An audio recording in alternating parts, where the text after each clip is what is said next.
Well, like I told our guys, I'm never happy with a loss, ever. And the shame of it is they gave too good an effort in the second half to not finish a couple little things, which would have won the game for us. And we're a team that's growing up. I think we took a huge step in the second half, growing up. Did some really smart things, did a couple dumb things that probably cost us the game in the end. But for the first time in 3 weeks, I thought we fought like the Bearcats, particularly in the second half. And evidenced by the fact we got 9 offensive rebounds, out-rebounded them, 42 points in the paint. If you get 42 points in the paint, you should win. Free throws, didn't get enough free throws tonight, didn't get fouled enough tonight. That was one of the big differences in the game, and obviously the first half we gave up too many threes. D. Davis, tip my hat to him. You know, coming into the game and shooting, I think, 18% in conference play, and tonight he made him. And, you know, we knew he's capable. I think the first one we gave him with a second on the shot clock, had we got up and challenged that a little bit more and blocked it or challenged it, got him to miss it, it might have changed the whole outlook for him. But we didn't, and he got going. And he hung him, you know, he got him the 12-point lead basically in the first half. And but I thought our guys showed a lot of character in the second half, fighting back. And, you know, it wasn't like we made a straight run, just got the lead. We fought back, they pushed it back. We fought back again, they pushed it back. We kept clawing and fighting and got to the point where we finally got the lead. But we didn't do quite enough. And, you know, as a coach, I got to go back and look at what could I have done more. I told the guys after the game, you know, the question is now, are we going to go to Houston where there won't be a packed house and play with the same passion and that we did in the second half here? And that's the real question for our team. Second half adjustments, more man-to-man defense, was that the biggest difference? We played man down the stretch for about 8 minutes, and we did a better job of just getting out to the three-point shooters. We quit, you know, in our matchup zone. We like to keep the big guys low, the guards up top. We couldn't worry quite so much about that, and just to make sure we had a man.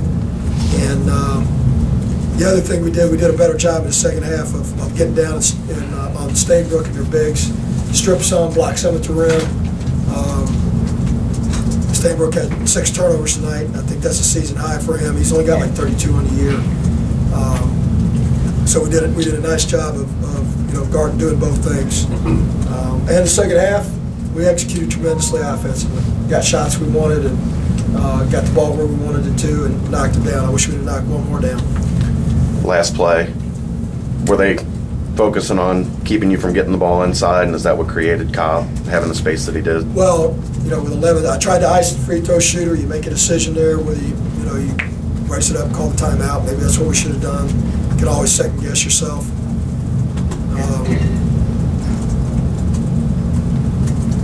I wanted Troy. I wanted to set a ball screen for Troy and try to get him loose. They doubled hard, and he made the right play. He passed it to Tay, and the guy ran at Tay, and he passed it to Fraud. The guy ran at him, shot fake, gets a wide open shot. As a coach, that's all you can ask at the end of the game. You get a wide open look at the end of the game. If you make it, you're the hero. If you don't, you're the GOAT. But that one shot, didn't win or lose the game for us, just like the other night. Okay, that shot just ended the game, like the other one they made. The other guy threw in a 30-footer. We get a wide open 18-footer, don't make it. But you know, other defensive mistakes in the last minute, you know, probably cost us the game. You talked about guys growing up a little bit in this game. Is Gary one of those guys in the sense, you know, he's a freshman and he's learning, but he really seemed to come out and play from the get-go with a lot of fire and really I mean, did it. You know, he did what he should do. He went right at those guys. He attacked them, he went right at them, and he finished. I mean, tonight he finished. For the most part, he finished. And he forced the action. And, you know, made a great pass, too. We ran a little play out of a timeout. He made a great pass into Tay. How do I say we're growing up? The way we run that play, it's a cross screen. Usually the guy comes off low. What everybody's been doing to us is jumping low. So the play is to come high if they jump long. They came high tonight. We wouldn't have done that 3 weeks ago, 4 weeks ago. So, you know, we're starting to come around a little bit, but we got a lot more work to do. And, you know, I can tell you this, that group's not going to give in. I'm not going to give in. We've got 4 games left here, 2 on the road, 2 at home. We need to win them all. We need to go win them all. And that's our task. We've got to just go do it. The biggest mistake, defensive mistake in the last minute would have been Gary's foul. Yeah. Can't foul in that situation. Can't foul in that situation. He said he was just a freshman being too aggressive. He thought he could make the steal. Yeah.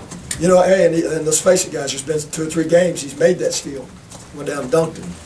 And, you know, I kicked myself. I probably should have put the senior in. I probably should have put Jermaine Sanders in. And, you know, if I had to do over again, I would, not just because he's a veteran, knows what to do, all that.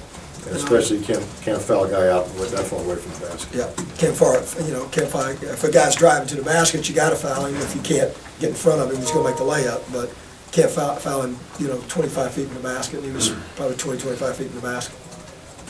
Coach, did you feel like you held Blewett, Reynolds, Stainbrook in check? You would have a really good shot of winning this game? Well, I mean, they're a team that, you know, biggest key is transition. Don't let them have transition baskets, and they got 5.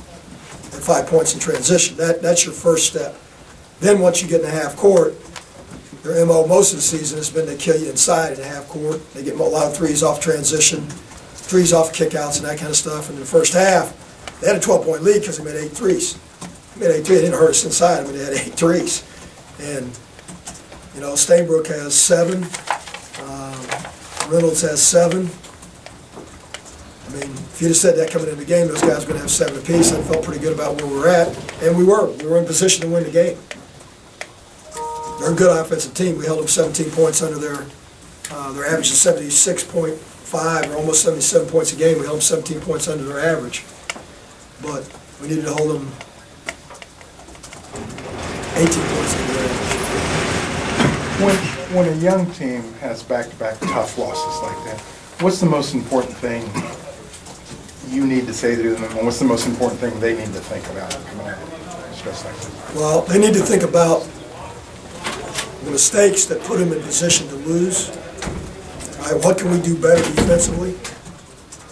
What can we do better offensively? They got to be smart basketball players and analyze that, and then they can't let the emotional letdown hurt them in the next game.